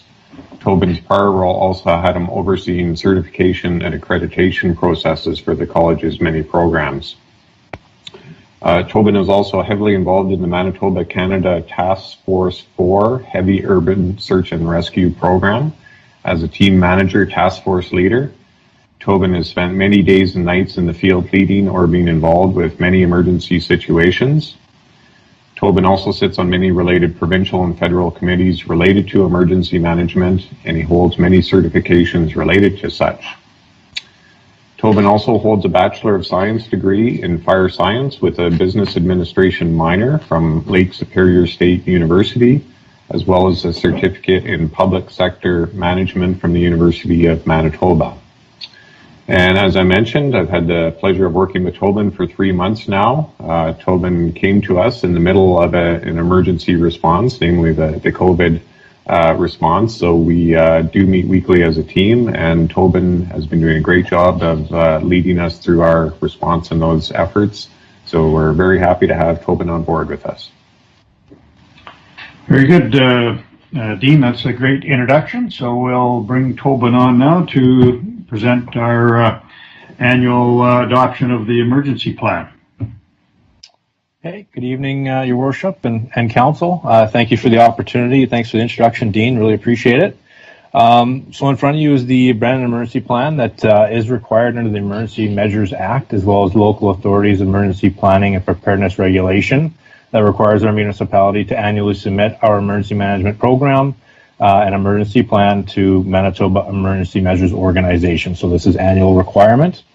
With that being said, so during the transition when Brian Kays was still in the position and I came on, we had the opportunity to review the document, the emergency plan, go through with a fine-tooth comb and determine the best approach if anything needs to be changed at that point in time.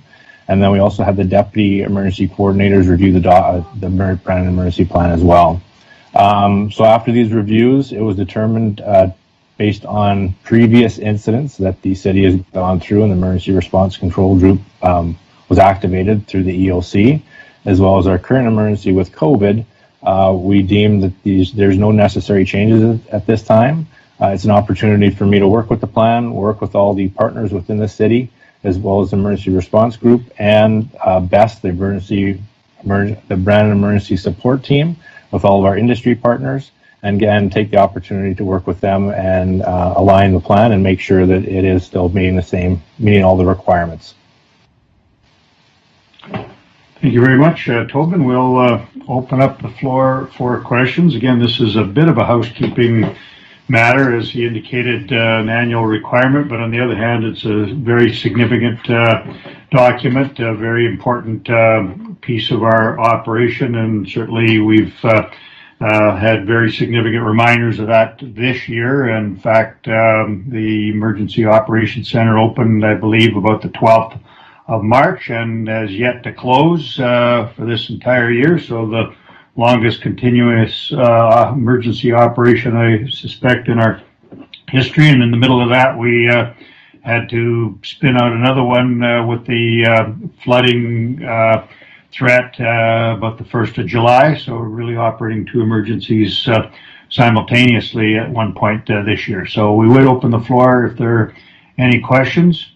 I think there is a section in this about council's role. I think in probably large letter somewhere it says get out of the way, but you can ask questions if you like.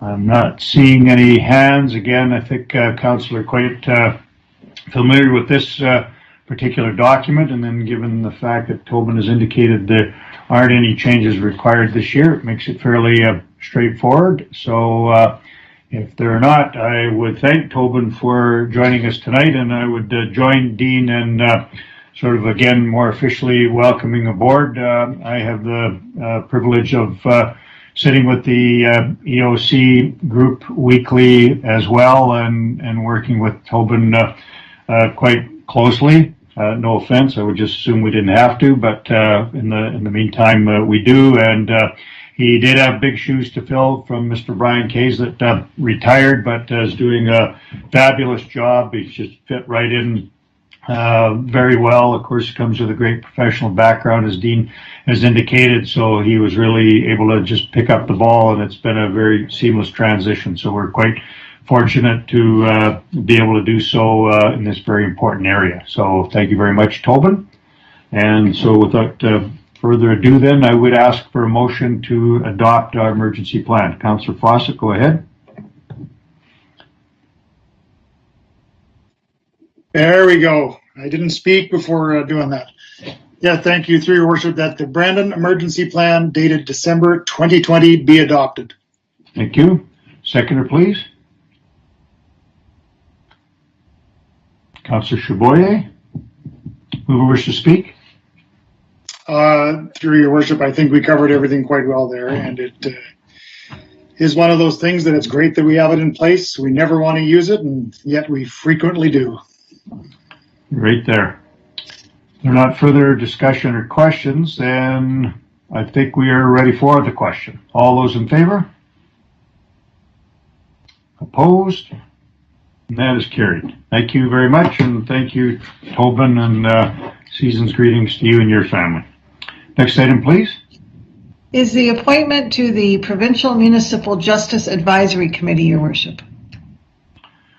I'll maybe lead off. The report fairly well explains it. I was asked by the Association of Manitoba Municipalities, our provincial municipal association. There is a committee, as the title states, Provincial Municipal Justice Advisory Committee, to which the AMM makes several appointments, and there was an opening at the sort of urban level, and they did ask me if I would consent to that.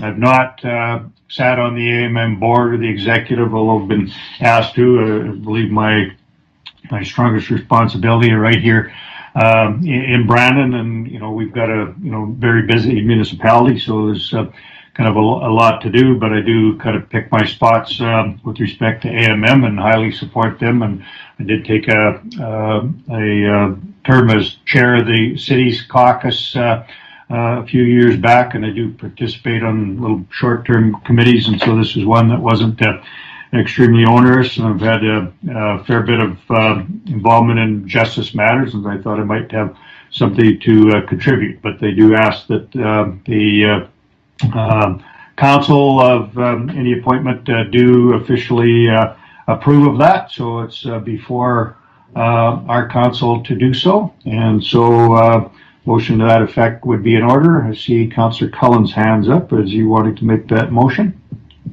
Thank you, Your Worship. I move that the Council of the City of Brandon support the appointment of Mayor Rick Crest to the Provincial Municipality Justice Advisory Committee.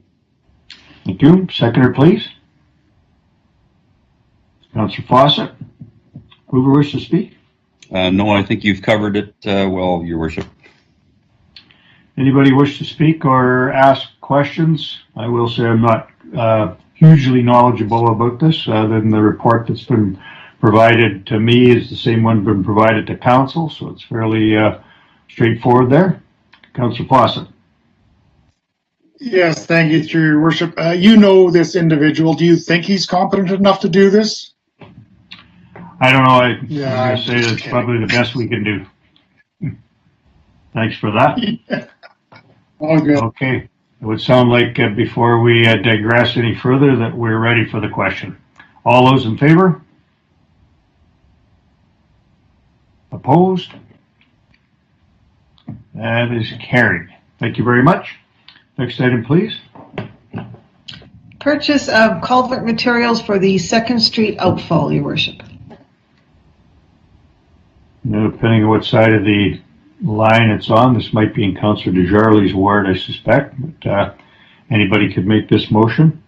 Then we would probably have Mr. Pulak come and give us some, or Mr. Kaluzniak, some comments. Go ahead, Councillor Fawcett. Okay, Councillor Desjardins, go ahead. That the funding requirement of, through your worship, I move that the funding requirement of $31,817.52 be approved to be expended from the Storm Sewer Reserve for the purchase of culvert materials for the 2nd Street outfall. Thank you. That's quite a background. It looks like we're on the moon here. So. And seconder, please, by Councillor Fawcett. Again, I think just for our best explanation to ourselves and the public, I don't know if Mr. Pulak or Mr. Kaluzniak may want to give us the highlights of this project. Good evening, Your Worship and members of council. Can you hear me? Yes, we can. So the 2nd Street outfall is a land drainage outlet situated on the south bank of the Assiniboine, just downstream of the 3rd Street Dam, just upstream of the 1st Street Bridge. The riverbank that it's sitting on is adjacent to CP property, and the riverbank itself has, in the past number of years, shown some signs of erosion and degradation, and the actual outfall itself, which is city infrastructure, has also shown signs of degradation. The 2014 and 2017 high water events and the 2020 June rain event have definitely sped up the deterioration of this piece of infrastructure. So it was in the 2020 budget to complete design and issue a tender for construction of a fix. This is a project we've been working on with CP, as it's kind of CP's riverbank and our outlet. So we've been kind of partnering on the design and moving things forward. So the design is complete. There's a lot of regulatory approvals with DFO, archaeological, environmental. Those types of approvals have all been put in place, and the goal is to start construction this winter in early 2021. So one item of the construction, which is a long lead item, is the actual culvert itself that would be replaced. So if we went the traditional route and hired a contractor, they would, after getting award, they would submit shop drawings, which would take a week or a week and a half for approval, and then upon approval, the culvert would take 5 or 6 weeks for delivery. This project really is something that benefits from winter construction in frozen conditions before potential high water or any runoff event in 2021. So we want to expedite the process by purchasing the culvert ourselves while we're going through the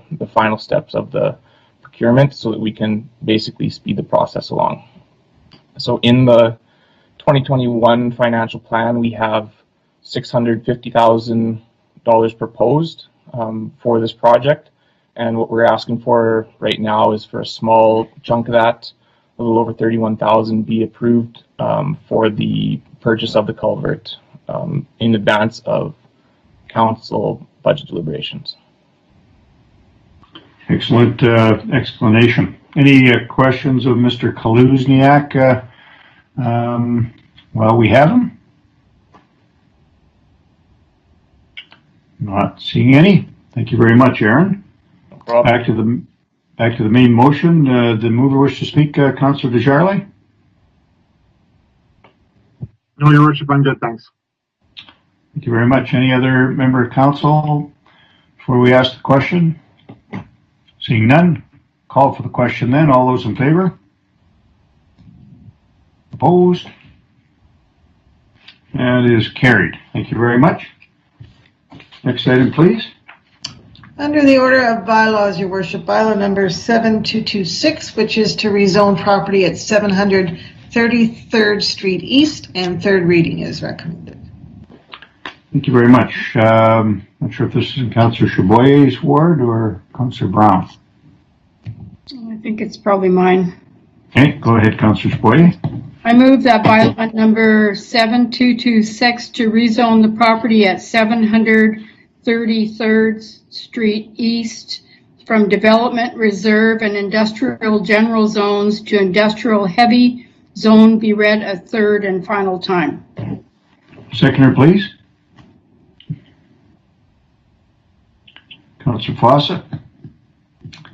Now, again, this has been in the works for a little while. I don't know whether Mr. Nicol had any further explanation he'd like us to have. Thank you, Your Worship. Through you to council, very briefly, as you noted, this one's been on the books for a while. All that was outstanding was the development agreement to be signed. Now that property can be rezoned to heavy industrial, and the intent of that is to have the potential relocation of Zenith Paving to this property, which is a really nice fit across from the city landfill on a road designed for heavy truck traffic. So I'm pleased to see that this is wrapping up here and look forward to kind of the next phases of this project. Thank you. Thank you very much. Any questions, Mr. Nicol, while we have him up? Not seeing any. Does the mover wish to close? Oh, hang on. I think Councillor Barry had his hand up. I'm sorry. Go ahead. Thank you, Worship. Just notice that seeing this involves Zenith Paving, I think I better sit this vote out as my employer is one of the partners in Zenith Paving that, so I'll just sit out this vote. Thank you very much. We'll let the record show that. Thank you very much, Councillor Barry. Back to the motion. If there's not going to be any further discussion, I am going to call the question. All those in favor? Opposed? That is carried. Somebody wanted to go and get Councillor Barry and tell him to come back in. Your Worship, can we just, because that is a third reading vote, can you just confirm I'm sorry. what the vote was? Okay. Very good. Get everybody to put their hand up again, please. All those in favor? Opposed? So that is carried unanimously, with the exception of the abstention of Councillor Barry. Next item, please. Bylaw number 7286, which is an amendment to bylaw 6998 regarding membership on the Brandon Urban Aboriginal Peoples Council. Councillor Desjardins? Yeah, go ahead. Yeah, Your Worship, just very quickly, was that 6988? I don't think it matters. I think Heather said 6998. I just want to make sure. All right. Thank you. So correct. No problem.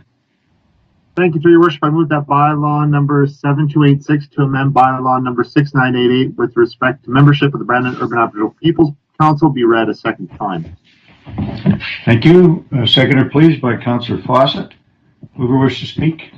Yeah, very briefly, your worship. The BUPAC was created to address, urban indigenous issues around employment and inclusion, education, justice, health, wellness, and great representation on the council. One of the things that we've felt that was missing was a seat for Sioux Valley. Given that they're our closest First Nation partner practicing self-governance, and through communication with Chief Bone, we've agreed that there should be a seat set aside for a member of Sioux Valley Dakota Nation, and so that's what this is addressing here with the bylaw, is to add that that rep from Sioux Valley to the makeup of the Urban Aboriginal Peoples Council. Very good. Thank you very much for that explanation. Certainly very positive development in addition to BUPAC for sure. Are there any other questions or discussion on this? Not seeing any. It was a great explanation, Councillor Desjarlais, so I think we're ready for the question. All those in favor? Opposed? That is carried. Third reading would be in order. Go ahead, Councillor Desjarlais. Your Worship, I move that the bylaw be read a third and final time. Thank you. Seconded by Councillor Fawcett. Again, we're going to call for the question, but it being third reading, a recorded vote is in order. All those in favor? Opposed? That is carried unanimously. Thank you. Next item, please. Bylaw number 7989, which is to create the COVID-19 Restart General Reserve. And Councillor Fawcett, go ahead. Yes, thank you, through your worship. That bylaw number 7289 to establish the COVID-19 Restart General Reserve Fund for the purpose of providing funds for City of Brandon COVID-19 related general operating or capital incremental expenses, revenue relief, or grants to community parties affected by COVID-19 within the City of Brandon be read a second time. Thank you. Seconder, please, by Councillor Parker. Mover wish to speak? Yes, thank you, through your worship. This is something we discussed quite thoroughly last meeting, and that we are putting in the two different, the transit reserve and the general reserve. This, of course, is the general reserve, something that we can be looking at during our budget deliberation. Thank you very much. Any discussion or questions? Not seeing any. We can call the question then on this. All those in favor? Opposed? That is carried. And third reading would be in order. Councillor Fawcett? Yes, thank you, through your worship. That the bylaw be read a third and final time. And then do you want me to continue with the other piece as well? Or I think that'll be separate. That'll be a separate motion, yeah. Okay, seconded again, Councillor Parker? Yes. Very good. Presuming there are not any further questions, third reading will require a recorded vote. All those in favor?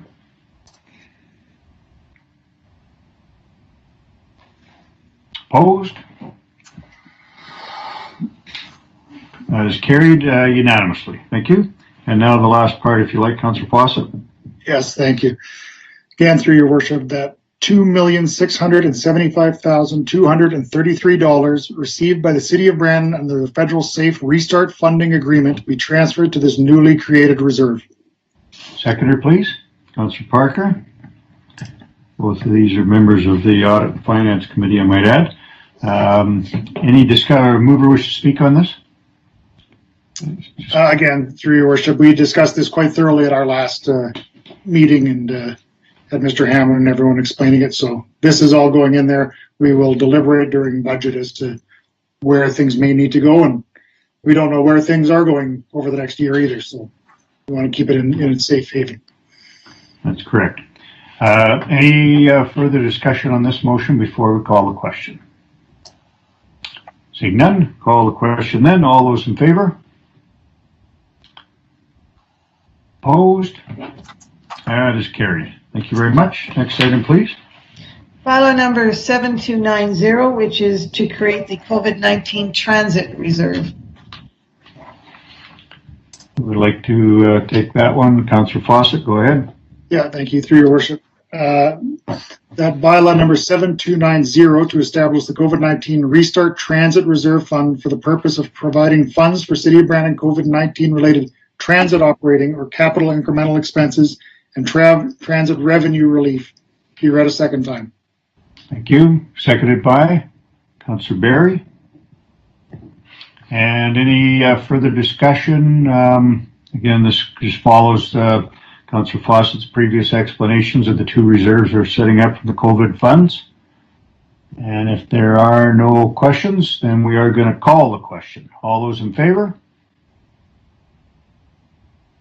Opposed? That is carried. And the third reading is in order, if you like, Councillor Fawcett. Yeah, thank you. Through your worship, that the bylaw be read a third and final time. Seconded by Councillor Barry. And if there are no questions, again, third reading, recorded vote. All those in favor? Opposed? That is carried unanimously. And the next portion, I think Councillor Barry has his hand up. Go ahead. He might have just been voting. That was at the air. That was Okay. Sorry. We need, go ahead. Somebody can do the next. Yep. Councillor Fawcett then. Thank you, through your worship, the $362,444 received by the City of Brandon from the transit stream of the Federal Safe Restart Funding Agreement be transferred to this newly created reserve. Thank you. Seconder, please.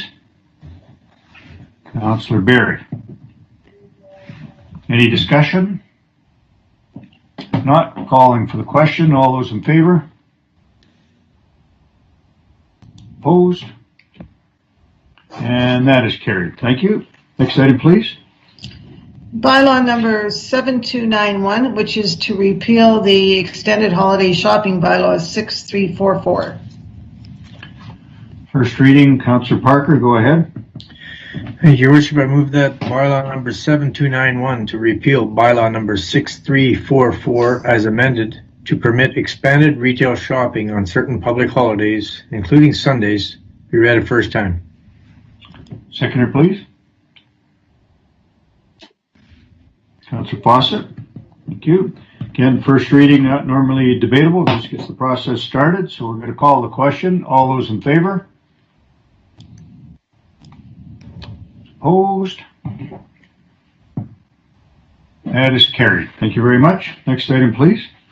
Also on your bylaws, Your Worship, bylaw number 7292, which is to rezone property located at 2 Outback Drive from development reserve to residential low density.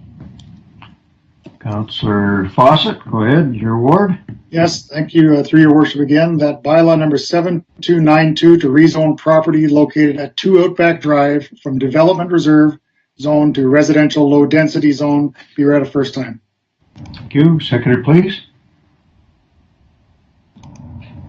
Sean Cameron. Cameron. Thank you, Councillor Cameron. Again, first reading just gets the process started, not debatable. We call the question. All those in favor? Opposed? That is carried. Thank you. Next item, please. Giving it notice, Your Worship. Any giving of notice this evening?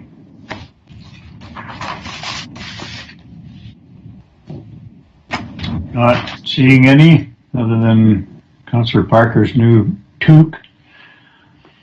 We've been, before we go to adjournment, I think that we're going to do our, not exactly usual, but our little Christmas tradition has been, is going to be kept intact, but we've been foiled a little bit by the technology. We thought we could sing the public a song by all turning on our mics, but we've been advised by the information technology department that that doesn't quite work. Only really one mic is operating at the same time. Had we done that, we did have 2 or 3 singers we could have called upon.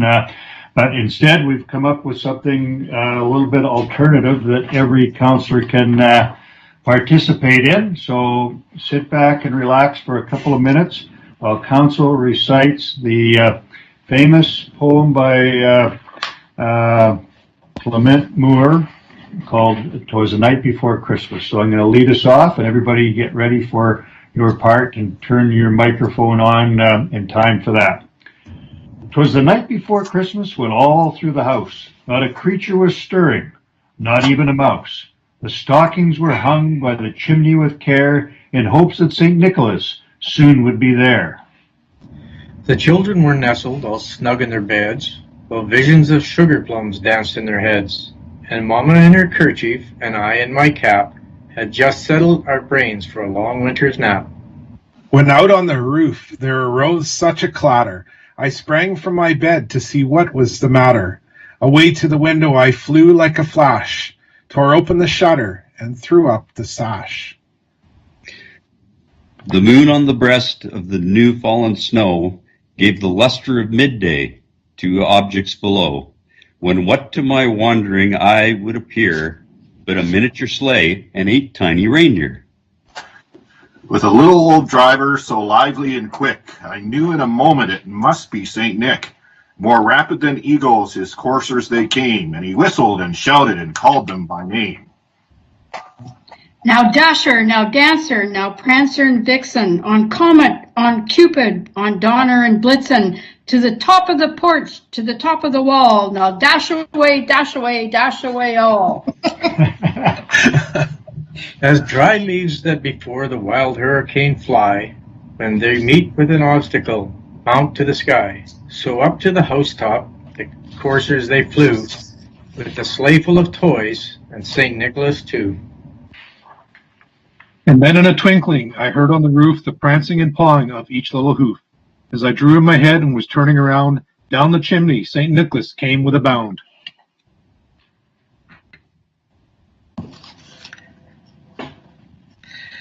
He was dressed all in fur from his head to his foot, and his clothes were all tarnished with ashes and soot.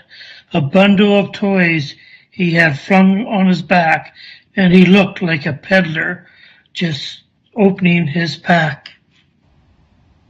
His eyes, how they twinkled. His dimples, how merry. His cheeks were like roses, his nose like a cherry. His droll little mouth was drawn up like a bow, and the beard on his chin was as white as the snow. The stump of a pipe he held tight in his teeth, and the smoke had encircled his head like a wreath. He had a broad face and a little round belly that shook when he laughed like a bowl full of jelly. He was chubby and plump, a right jolly old elf, and I laughed when I saw him in spite of myself. A wink of his eye and a twist of his head soon gave me no, I had nothing to dread. He spoke not a word, but went straight to his work, and filled all the stockings, and then turned with a jerk, and laying his finger aside his nose, and giving a nod, up the chimney he rose. He sprang to his sleigh, to his team gave a whistle, and away they all flew like the down of a thistle. But I heard him exclaim, ere he drove out of sight, "Happy Christmas to all, and to all a good night." On behalf of all the City Council, and I might add, Councillor John Moreggio is on the meeting tonight, but his technical difficulty couldn't get through with his part. So just wanted people to know that. And again, on behalf of all the City Council, want to thank each and every resident of our fabulous community for a great year and all of your support. We know this is a very, very different Christmas for many people, and I hope everyone can just find ways to reach out to one another and to stay connected and make this the merriest and happiest time that we can. We certainly look forward to a much brighter 2021 and just keep moving ahead. So thank you to everyone. And with that, the last item of business, Madam Clerk. Oops. A motion to adjourn would be in order, Your Worship. Moved by Councillor Barry, seconded by Councillor Chaboyer. All those in favor? Opposed? That is carried. Merry Christmas. Thank you very much.